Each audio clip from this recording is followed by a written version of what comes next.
Hello and welcome back to another edition of the True Crime and Wine Couple. Today we're going to be doing a little bit of an update on the Delphi case because this thing is crazy and we just keep getting more and more new information and I keep going down rabbit holes, so we'll be updating you on the Delphi case. And our wine for today is a Petit Manseng from Flying Fox Vineyards in Virginia. We'll get into the wine a little bit towards the end of the video, but it's a Petit Manseng. It's very good. Grab your wine, join us while we talk about Delphi. So now, after putting out our last video, we come to find out that Barbara McDonald from Court TV, her name is Barbara, right? It is Barbara. Barbara McDonald from, I knew her last name was McDonald. Barbara McDonald from Court TV is the author, is working on a book where she names Ron Logan as bridge guy and the perpetrator of the Delphi murders. Well, do we know this for sure? This is just another rumor. Are we 100% positive that she's writing a book and she's naming these people? And my Reddit research says that yes, she is writing a book, and she even said she's writing a book when she goes on Court TV. And the book is naming Ron Logan as bridge guy. That's what I can find out, and that appears to be the truth. Okay.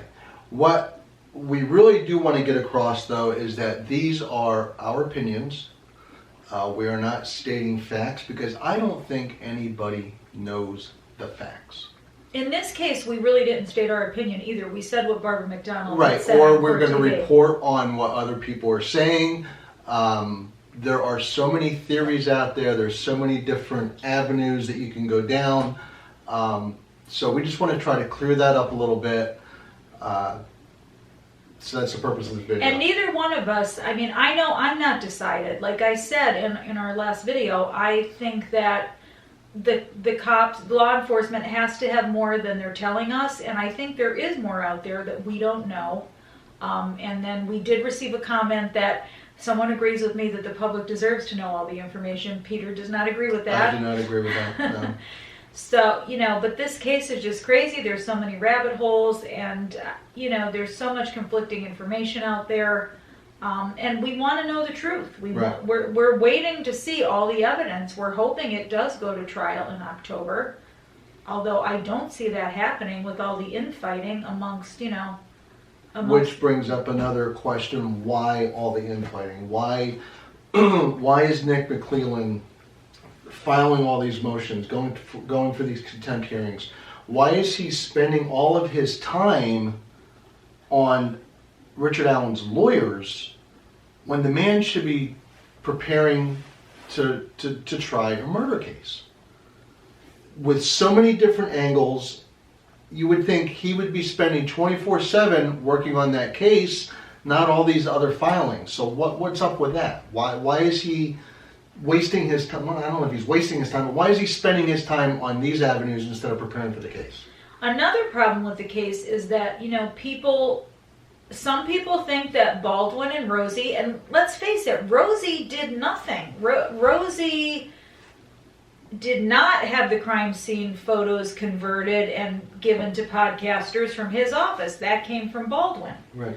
So, and a lot of people think that is not a contemptuous thing. A lot of people, and from what we're hearing, that happens a lot on the prosecutor side too. Stuff gets leaked all the time. Yeah, there's leaks all the time on both sides. And another thing I also saw was that this type of thing, what Westerman did, wouldn't even be going to trial. It's not and typical. Which brings up another question: why is he pushing for this to go to trial? The man has to have a reason. Why not just plead guilty or whatever, take his fine and go on his way? Right. He is asking for a trial. Right.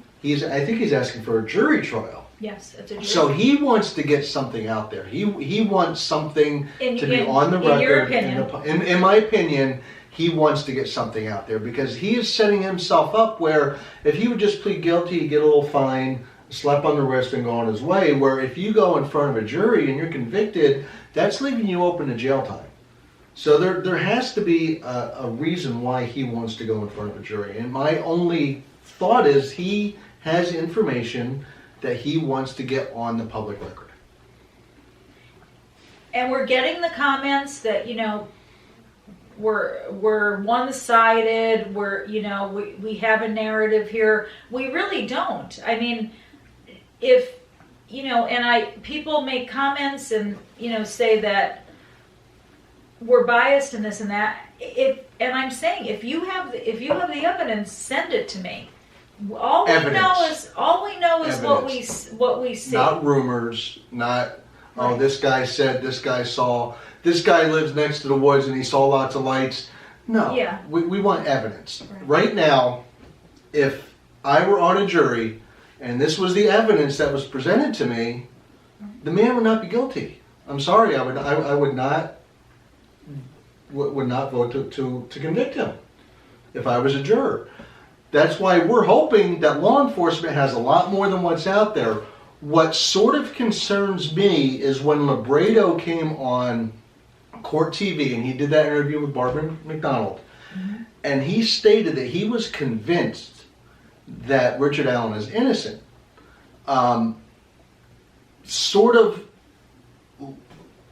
He had access to everything that the prosecution has up to when he was. The defense has.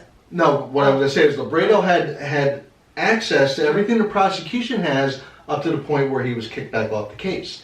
Now, we know that the prosecution has been dragging their feet with the discovery. We don't know if the prosecution has turned everything over to the defense. There's thought out there that they haven't. And we don't know if the defense is on the up and up either. To tell you the truth, absolutely not. We don't. No. We only know what they've told the public and what I can find on Reddit and whatever rabbit hole I can go down. And to me, what they have is not really concrete evidence. I know from teaching forensics, I know that ballistics do not hold up well in court, and some states don't even allow ballistics. Indiana does. So, where's the beef? Where is what they have? Because from what we're seeing, they don't have much. No. My question to you is, if Richard Allen had not spoken to that law enforcement officer and told him and put himself at the scene on the day of the crime, if he had just shut his mouth and kept quiet, my question to you, would they ever have brought up Richard Allen's name? Ever? Would they have ever, any of the evidence that they have over the past 7 years, would they have any of that evidence led to Richard Allen's doorstep? And my answer is, at this point, with what we know definitively, is no, it wouldn't have. They had Elvis, they had Ron Logan, they had Keegan Kline, they had Tony Kline, they had Brad Holder, they had Ron Logan and the other guy. And they were brought in immediately. They were brought in within days of this murder happening. There was a reason why they were brought in. They were suspect. Richard Allen was never brought in. And I'm telling you, if Richard Allen had kept his mouth shut, they never would have ended up on his doorstep. Where is the evidence that links Richard Allen to this crime other than Richard Allen's own mouth saying he was at the location around the time of the kidnapping? And whenever anybody highlights evidence, that's the first piece of evidence that comes up. Richard Allen put himself there. But I don't know what people are seeing. Please send me what you have. Tell me what you have. It's very easy to criticize people who are putting out content when you don't give them the proof that they need. It's weak evidence from what they're telling us. And I've said from day one with this ballistics, before I knew anything, when I found out they had found a bullet that was not fired, it was just a bullet. Right. Like, that's not going to hold up. I don't care about the crime scene being secured, unsecured, resecured. If that happened, it happened. If it didn't, it didn't. It doesn't matter. That bullet is not holding up in court, period. And I've said that from day one before even before the ballistics report came back. I'm like, that bullet is not going to hold up because there's so many different excuses that it's not a fired bullet. The bullet is still intact. He could have dropped it. He lives there. He walks there. He shoots there. He's out there all the time. He could have dropped that bullet at any time, period. There are so many ways to explain away the bullet that is not going to hold up.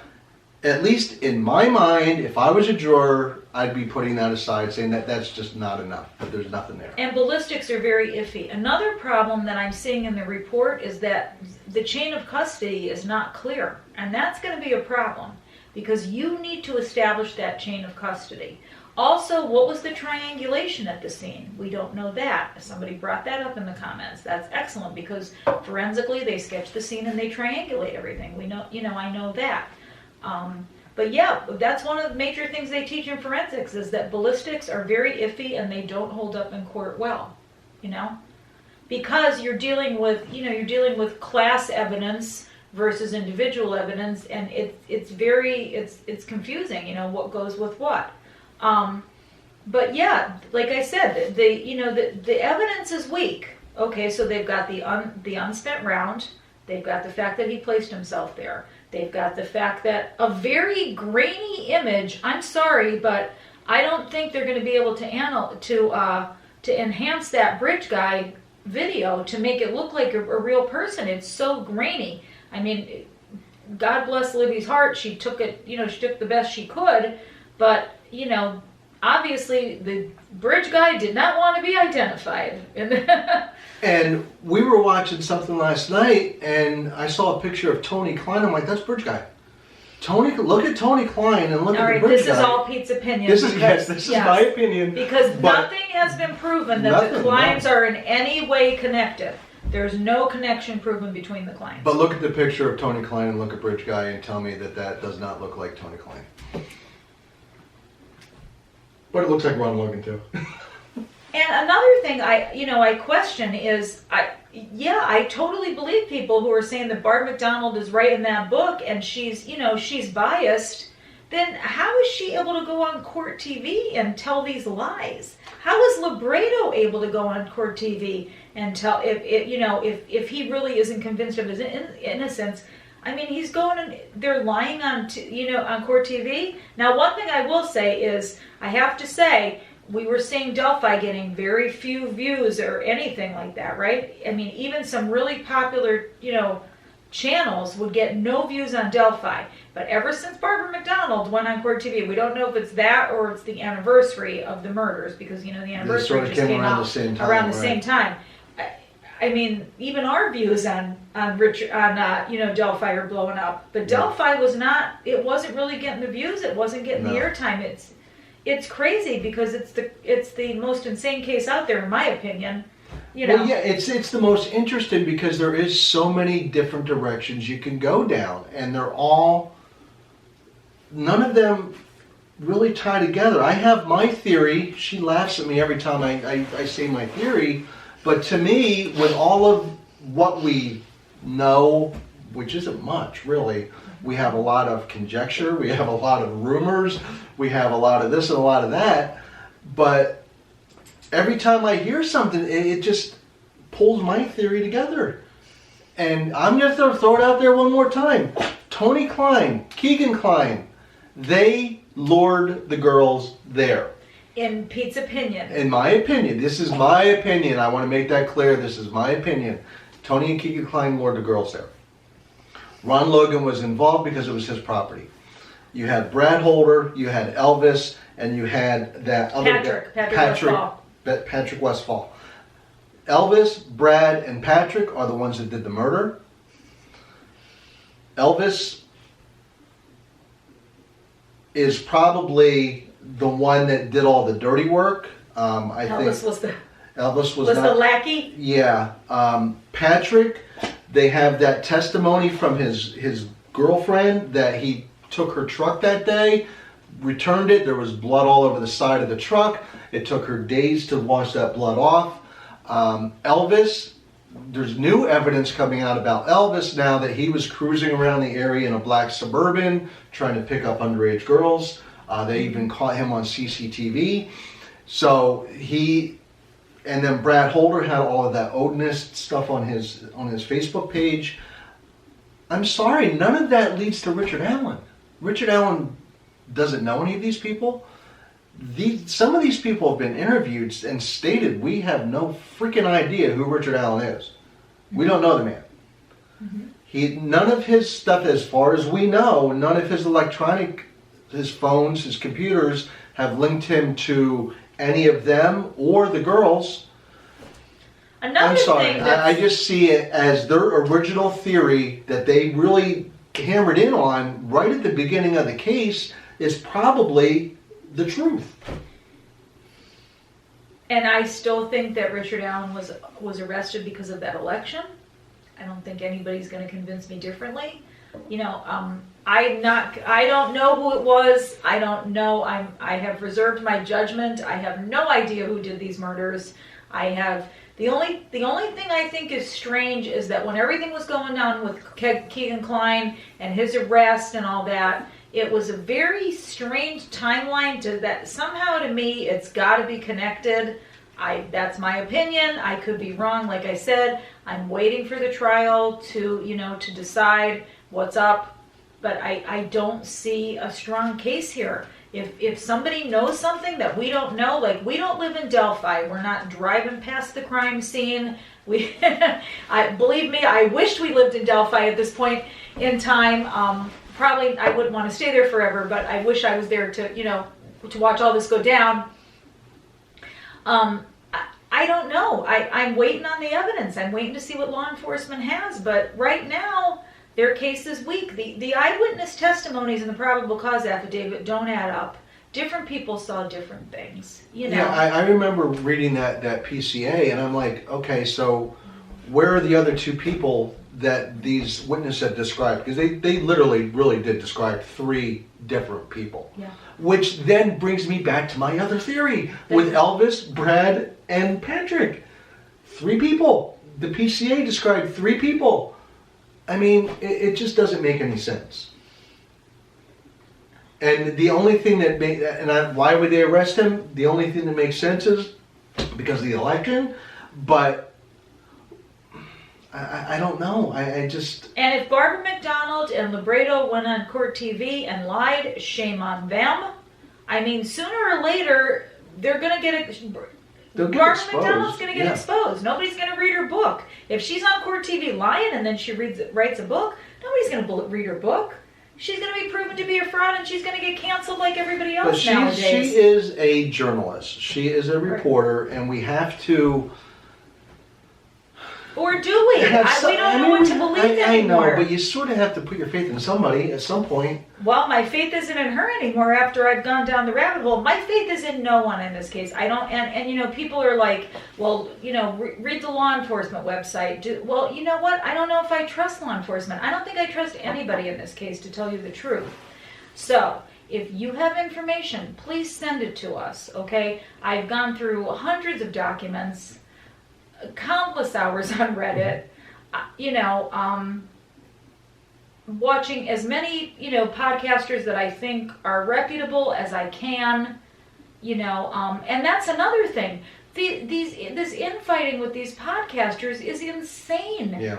It's like crazy. Like all these little channels, these pop-up channels have come up over Delphi, and they're all just, trying to discredit each other and fight each other, but nobody has anything. I mean, that's the bottom line. At this point, we don't have anything.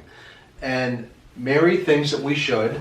I don't think we should. I don't think the public is entitled to know every last detail of a crime until it's presented to a jury. That's when the public gets to know. That's when the public gets to see what the law enforcement has against them. So, if you put it out early, if it's being fought within the media, if it's being fought on social media, that's nobody's going to win in that case. That's not good for anybody, for it to be tried in the public opinion. It needs to be tried in a courtroom with a jury, with a judge, with a prosecution, with a defense, and that's the way it's supposed But to I be done. will say, when all this stuff happens, it's not going to when you're messing up the timeline and you're creating all this drama, But and this who's is being creating the filed, drama, and that's though?